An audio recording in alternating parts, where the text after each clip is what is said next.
Hi hello welcome to women collective.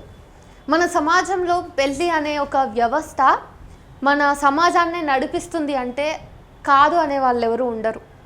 ఎందుకంటే ప్రతి వ్యక్తికి సగటు వయస్సు వచ్చిన తర్వాత ఈ సమాజము, అతని కుటుంబ సభ్యులు, బంధువులు అందరూ కూడా పెళ్ళెప్పుడు అనేటటువంటి ప్రశ్నని సంధిస్తూ ఉంటారు. అమ్మాయి అయితే ఆ అమ్మాయికి మరీ చిన్నగా ఉన్నప్పుడే, అంటే చిన్నప్పటి నుంచే పెళ్ళికి సంబంధించిన ప్లాన్స్ నడుస్తూ ఉంటాయి. చదువు కంటే ఎక్కువ కూడా పెళ్ళి మీద, అమ్మాయి కోసం చదువు కంటే ఎక్కువ కూడా పెళ్ళి మీద మన భారతదేశంలో ఇన్వెస్ట్ చేస్తారు.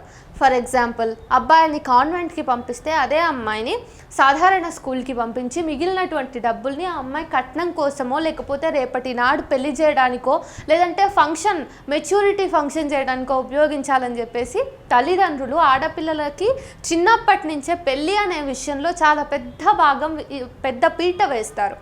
అయితే మరి పెళ్ళిళ్ళు జరుగుతున్నాయి, ఈ మధ్యకాలంలో డివోర్స్ జరుగుతున్నటువంటి కేసులు చాలా పెరుగుతున్నాయి.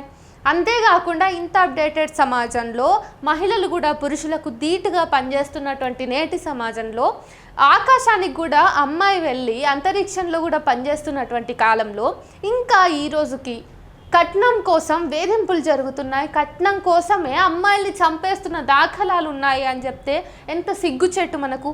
అట్లాంటి ఒక వార్త ఈరోజు దిశ పేపర్లో నేను చూసా. ఇది నిజానికి ఇట్లాంటి ఘటనలు బయటకు వచ్చినా రాకపోయినా చాలా జరుగుతూ ఉన్నాయి. ఈ మధ్యకాలంలో మీరు జనరల్గా యూట్యూబ్ చూసినా, లేదంటే ఫేస్బుక్లో వీడియోస్ చూసినా కానీ మీకు అర్థమవుతుంది. చాలామందిని వేధిస్తున్నారు మగవాళ్ళు, అతని కుటుంబం కలిసి అమ్మాయిల్ని. ముఖ్యంగా గడువు తేదీ లోపు అమ్మాయి తల్లిదండ్రులు ఒకవేళ కట్నం మొత్తాన్ని ఇవ్వలేదంటే ఆ అమ్మాయికి ఇంకా టార్చర్ ఉంటుంది. Literally torture. సో ఇందులో ఏంటి విషయం అంటే, రాష్ట్రంలో దారుణమైన ఘటన చోటు చేసుకుంది. ఆంధ్రప్రదేశ్లోని శ్రీ పొట్టి శ్రీరాములు నెల్లూరు జిల్లాలో విషాదం వెలుగు చూసింది. ఓ మహిళను భర్త, అతని కుటుంబ సభ్యులు కలిసి దారుణంగా హింసించారు.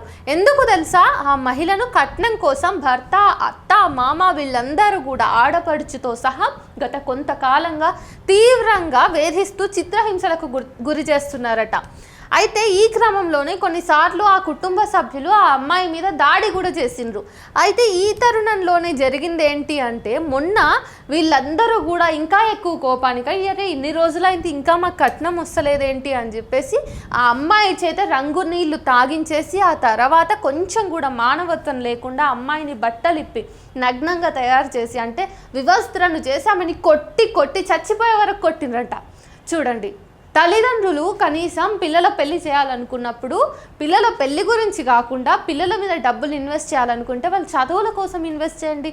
లేదంటే ఆ పిల్లలకి వ్యక్తిగతంగా ఆడపిల్లలకి ప్రాపర్టీస్ ఇవ్వడంలోనైనా, చదువునివ్వడంలోనైనా మీరు కొంచెం శ్రద్ధ వహించండి. అంతేగాని లక్షలు, కోట్లు ఈరోజు కట్నాలు ఇచ్చిన తర్వాత ఏమవుతుంది? పెళ్ళైన నెల 2 నెలలకే మీకు సంబంధించిన అమ్మాయి విగత జీవిలాగా ఉంటుంది. ఆ తర్వాత ఎవరినని ఏం లాభం? ఎప్పుడైనా ఒక మహిళ, ఒక యువతి తన సంసారంలో చిక్కులున్నాయి, గొడవలున్నాయి, తను హెరాస్మెంట్కి గురవుతుంది, డొమెస్టిక్ వైలెన్స్ ఉంది అని అన్నప్పుడు దయచేసి తల్లిదండ్రులు ఆమెకి మోరల్ సపోర్ట్ ఇచ్చి ఆమెకి ధైర్యంగా నిలబడండి. ఎందుకంటే చాలా దారుణంగా డొమెస్టిక్ వైలెన్స్ కేసులు పెరుగుతూ ఉన్నాయి.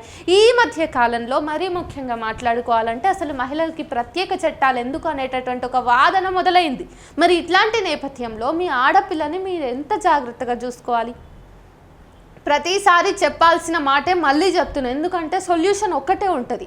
The only solution is to educate your child.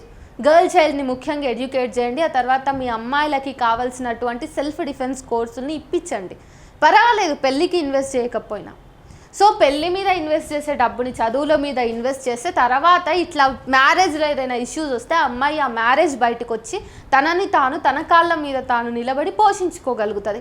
మరీ ముఖ్యంగా అసలు కట్నం ఇవ్వడము, తీసుకోవడం అనేది ఒక క్రైమ్ అయినా కానీ పోలీసు వ్యవస్థలో ఉన్నటువంటి వాళ్ళు, విధానపరమైనటువంటి చర్యలు తీసుకునే వాళ్ళు ప్రతి ఒక్కరు కూడా కట్నాలు ఇచ్చిపుచ్చుకుంటున్నారు. ఈరోజు కట్నం అనేది పైకి కనబడకుండా చాలాసార్లు కిందనే కోట్ల రూపాయలు చేతులు మారుతూ ఉంది. ఈ మధ్య అయితే మరీ దారుణంగా 1 కోటి రూపాయల కంటే తక్కువగా కట్నం తీసుకుంటున్న వాళ్ళు తగ్గిపోయారు. ఎవరు ఎక్కువ కట్నం ఇస్తా అంటే వాళ్ళ దగ్గర నుంచి పిల్లని తెచ్చుకోవడం అనేది కూడా ఒక ఫ్యాషన్ అయిపోయింది. మరి ఈ నేపథ్యంలో కోట్లకు పడగలెత్తినటువంటి వాళ్ళని మీరు మీ అమ్మాయికి ఇచ్చి చేస్తారా, లేకపోతే మీ అమ్మాయి ఆనందంగా ఉండగలిగేటటువంటి కుటుంబంలోకి మీరు కోడలిగా పంపిస్తారా అనేది కూడా మీరు ఆలోచించుకోవాలి. మళ్ళీ గుర్తు చేస్తున్న, ఆడపిల్లల చదువు మాత్రమే మీ అమ్మాయికి మంచి భవిష్యత్తుని ఇవ్వగలుగుతుంది.